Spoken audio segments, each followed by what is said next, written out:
Let's pray together. Gracious Father, thank you for everyone you've gathered here today. I pray that you would lift our spirit after such a busy month, and maybe we're feeling overwhelmed and maybe even sad through this season. But as we come to the end of the year and become reflective, I want you to lift our spirits. Because we know ultimately you're on the throne and your will is going to be done. Your kingdom is coming. Your kingdom is advancing. There is a spiritual battle and it rages and the world seems to be getting darker. But the light of the world has come. So encourage us and lift our spirits through that. And we come today to be quiet before you to ask you to teach us. I ask that in Jesus' name. All right, here's where we're headed just today, kind of the end of the year, sort of wrap up. I want to talk to you about 2020 vision. Companies and churches and life coaches are all talking about 2020 vision. It's a play on words, of course, as we begin this new year of 2020. What's your vision for the year?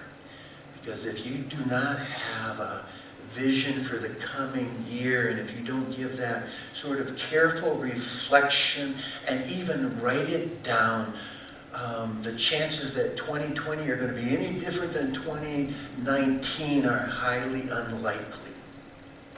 Truth is, some people's vision for 2020 really doesn't extend much beyond this right here. Yeah, that New Year's Eve thing. But 2020, what's going to happen this year? I am going to encourage you to give very careful reflection to your goals for the coming year. And I'm going to tell you this morning that all of that reflection needs to begin right here with this verse. I mentioned it last Sunday. One of my very favorite verses. It's stenciled in my room, kind of my porch, my library, on the wall. Jesus said, "Come with me by yourself to a quiet place and get some rest." 2020 vision has to begin here. Let's just examine it for a moment. This invitation, a phrase at a time. Jesus said, "Come with me. Be with me." He's reminding us that the core of being one of his followers is not about doing things for him. It's about being with him.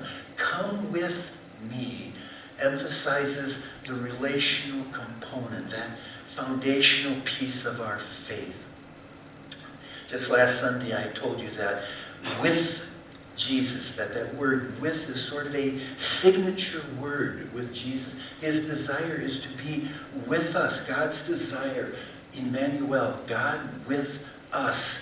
And being with Jesus provides that integrating point that brings centeredness and balance and perspective to life.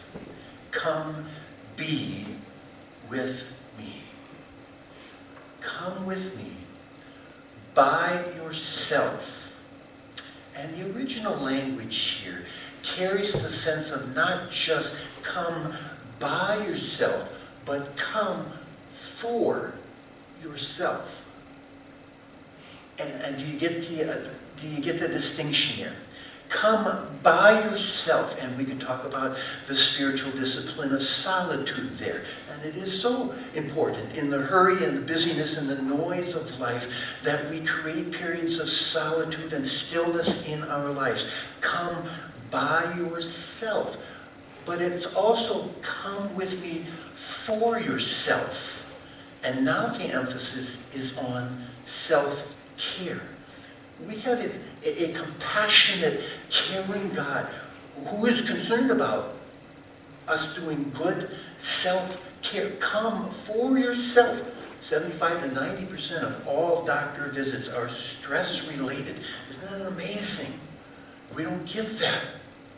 Instead of coming with him, by ourselves to get some rest, we go to a doctor. Come with me. I'm going to read this verse over and over today. Come with me by yourself to a quiet place and get some rest, to be renewed, to be restored, to be reinvigorated. Okay. And here's the thesis statement for the morning. That verse has to be the primary goal in our vision for 2020. Above anything else, foundational, any kind of goals you set, there's the objective, to be with Jesus.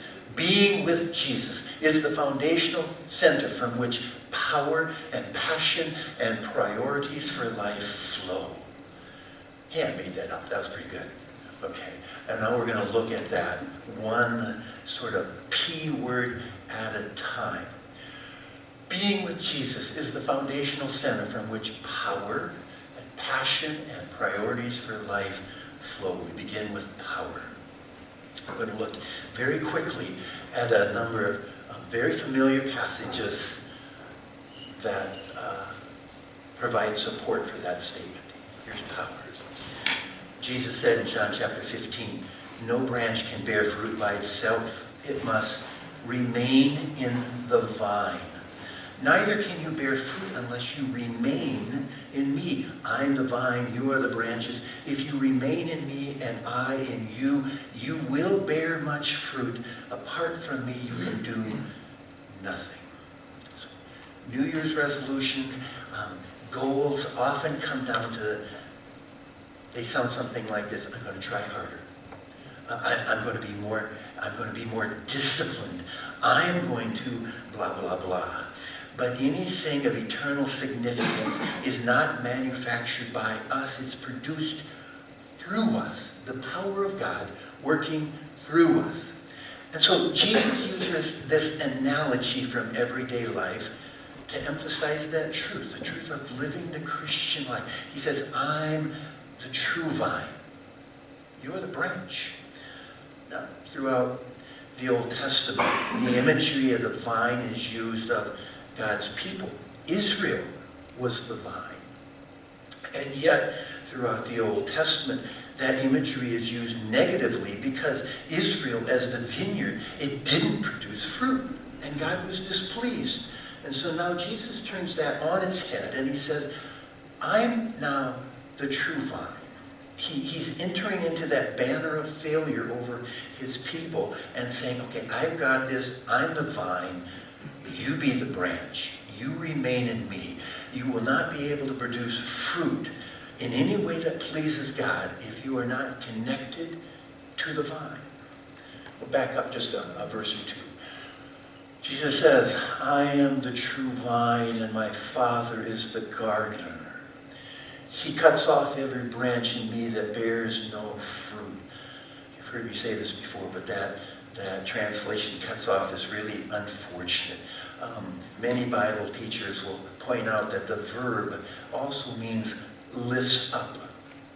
A branch laying on the ground isn't going to produce any fruit, laying down there in the dirt. And so the gardener, the vine dresser, lifts it up and repositions it so that it will bear fruit. It will get sunlight. And that picture is very evident of that. You can't see the trellis wires there, but there's wires between the stakes and the branches are intertwined around that wire. They are lifted up by the gardener. I can't think of the word. The vineyard keeper. They are lifted up. God lifts up every branch that bears no fruit, and every branch that doesn't bear fruit, he prunes so that it will produce more fruit. The keeper of the vineyard, God, is all about fruit production. We are called to bear fruit, to produce Jesus-flavored fruit, the goal of the Christian life. But the operative word in John chapter 15 is that word remains. You have to remain connected to the vine.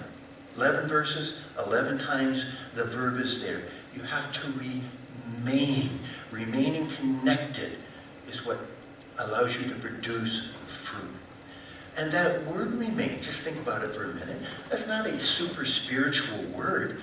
It simply means to live with, to move in with, to stay with. Highly relational term.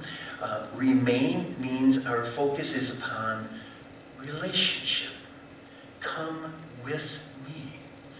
Be with me. We spend time striving to get to know Jesus and his word, and in practical terms that means, well, I'm going to study his word, I'm going to meditate upon his word, I'm going to hang out with people who will speak that language with me. And why is that so important? Because in the earlier verses it says, because apart from me you can do nothing. You know what the word nothing means in the Greek language? Nothing. You can do nothing. I remember this from 30 years ago. Good old boy preacher says, nothing is a zero with a rim kicked off. That's what it is. Now, think back to our foundational verse. Come with me. Be with me. And then the thesis statement. Being with Jesus is the center from which power for life flows. And the conclusion is, if our vision, if our goals for 2020 don't begin here, being with Jesus, you're going to get a zero with the rib kicked off. Second word, being with Jesus is the center from which power and passion for life flow. We saw this verse last week as well, or this passage. Acts chapter 6. The opposition to this new community of Jesus followers is becoming very intense now. The scene is this. Peter and John are now standing before the Sanhedrin. That's a council consisting of 70 members plus the high priest. In a sense, they're the Supreme Court and the Senate of the Jewish nation. Only a few weeks earlier, the Sanhedrin had met, and there's this sham trial, and Jesus was crucified. So you can imagine just the emotional tension of this scene. Acts chapter 4, 71 cold-eyed, scowling rabbis. Memories of the trial of Jesus would have flooded Peter and John's minds. They're thinking, is history going to repeat itself? Are we going to be handed over to the Romans to be crucified? They're not expecting justice from this court, that is for sure. And so you would expect Peter and John to be overcome with fear. But Peter launches into this speech in front of these people. Jesus is the stone you builders rejected, which has become the cornerstone. Salvation is found in no one else. There's no other name under heaven given to mankind by which we must be saved. Andy Stanley summarizes that speech this way: you killed him and God raised him, repent. Okay? Not a real felt need, seeker sensitive kind of message right there. But that's what he says. And again, if you understand the emotional tenor of that scene, you would be thinking, chill out, Peter. Shut up, man. We're too young to die. But that's not what happens. Peter is so courageous. In verse 13, here's the verse. And when they saw the courage, when they saw the passion of Peter and John and realized that they were unschooled, ordinary men, they were astonished and took note that these men had been, and what's the next phrase? With Jesus. They had been with Jesus. The Sanhedrin was astonished by the passion of Peter and John because they were just unschooled, ordinary men. That is, they were uneducated. They didn't have this formal rabbinical background. They were fishermen. They were ordinary men. You know, the Greek word there is idiotai. We get our word idiot from it. It didn't have that sense in that day, but you can capture this feeling of the spiritual smugness of the Sanhedrin. These simple, common, untrained, ordinary people, kind of like all of us. Okay. What could they do? And then there's this flash of insight as they wonder, why are they so passionate? And the insight is they had been with Jesus. Just reflect on that a bit. Back to the thesis statement. Being with Jesus is the center from which power and passion flow. Conclusion, responding to this invitation in Mark chapter 6, come with me. Responding to that has to be the primary goal in any sort of dream objective for the year 2020. It begins there. Power and passion comes from being with Jesus. Next P word, that word priorities. And we go to this familiar passage from Luke chapter 10, the story of Martha and Mary. And now as they were traveling along, the disciples and Jesus, he entered a village, and a woman named Martha welcomed him into her home. She had a sister called Mary who was seated at Jesus' feet listening to his words. But Martha was distracted with all of her preparations, and she came up to him and said, Lord, do you not care that my sister has left me to do all the serving alone? Then tell her to help me.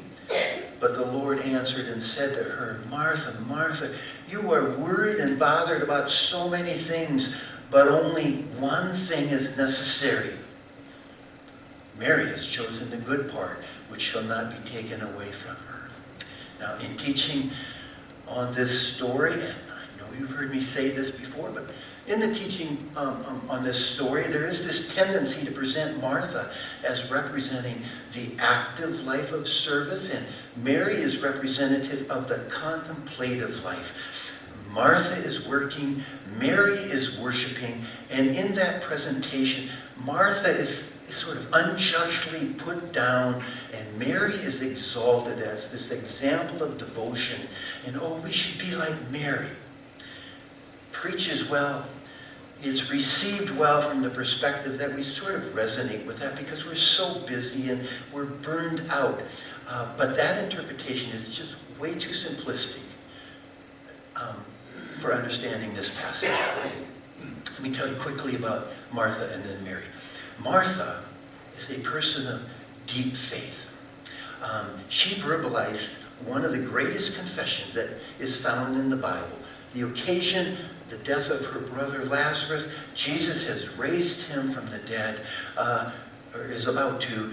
Jesus says to her, Martha, I'm the resurrection and the life. He who believes in me will live, even though he dies. And whoever believes in me will never die. Do you believe this, Martha? Martha, do you believe it? And Martha's response was, in the midst of her grief, she says, yes, Lord, I believe you are the Messiah, the Son of God, who is come into this world. Great confession of faith. And then every time we see Martha, incredible servant, just this incredible hostess. I wish the church was filled with Marthas. Okay? What a beautiful, nurturing soul Martha is. On the other hand, here's Mary, mentioned 3 times in the Bible, and each time she's at the feet of Jesus. On this occasion, Luke chapter 10, when her brother Lazarus dies, she comes and kneels at Jesus' feet. And then one more time, she pours perfume on Jesus' feet just before he is crucified. Her posture, they say, sort of reflects the posture of her heart. There she is kneeling. Okay, so Martha's love language is service. We might say Mary's love language is quality time. She wants to be with Jesus. But both women are women of excellence and noble character. So, in the story, love this story. In the story, Jesus and his disciples arrive. Martha immediately begins her sort of joyful and loving act of service. That's how she expresses her love language. And Jesus doesn't chastise her for that. Martha's out in the kitchen. Mary is seated at Jesus' feet. She expresses her love for Jesus by clinging to every word that he says. Some time passes. Martha, she's been busy in the hot kitchen. The drudgery of preparing this meal has begun to rob her of the joy of service. Problem does not lie in the work that Martha is doing. It was in the attitude change that began to occur. As she began to burn out, she began to burn up inside, all right? And emotions always find an avenue of expression. You know that? And she just kind of blows up. And she says, Lord, do you not care? My sister has left me to do all the serving. Tell her to help me. Martha's angry. And she accuses Jesus of lack of concern. You don't care. She accuses Mary of being lazy. She's left me to do all the work. Martha is stressed out. And so she began by welcoming Jesus into her home, joyfully preparing a meal, but the demands of all of that dragged her thoughts away in a different direction. There is that destructive cycle that all people who serve are prone to. The motive for joyful service leads to resentment because you don't feel appreciated, right? And Jesus says to her, Martha, Martha, very tender, very affectionate, Martha, Martha. One translation then continues. It says, you are fretting and fussing about so many things, but only one thing is needed. Only one thing is necessary.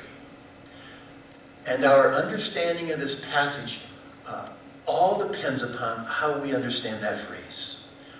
Only one thing is necessary. What's the one thing that is necessary? One thing was needed, and that was the proper heart motivation for her actions. Her serving wasn't wrong. It started as a very commendable and loving expression of devotion, but that initial loving act changed as she began to burn out, and her thoughts and then her emotions led her to this challenge and this confrontation. So Jesus said, Martha, Martha, one thing is necessary. And what is that one thing? Restoring your proper motive.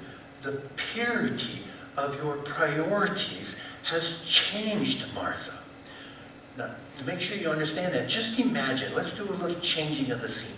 Let's imagine for a moment that Mary is sitting at Jesus' feet, but her motive for sitting at his feet was because she was lazy. Her real motive was she wanted to avoid dishpan hands. She wanted to avoid that hot stove. Would Jesus have been pleased with that? No, he would have said, Mary, Mary, you lack one thing. Only one thing is needed, Mary. And that is proper heart motivation. Your priorities are not right, Mary. See, that desire to serve, Martha, or that desire to worship is just a natural overflow of being with Jesus. Duty, devotion, both are necessary, but they both have to flow from the proper motive, the priorities. One more time, back to our thesis statement. I guess it's not up there, but the thesis was being with Jesus. Being with Jesus is the center from which power and passion and priorities, proper, pure priorities, flow in life. Being with Jesus is the center from which power and passion and priorities flow. And so the conclusion, once again, 2020 vision has to flow from this verse. come with me. Just be with Jesus.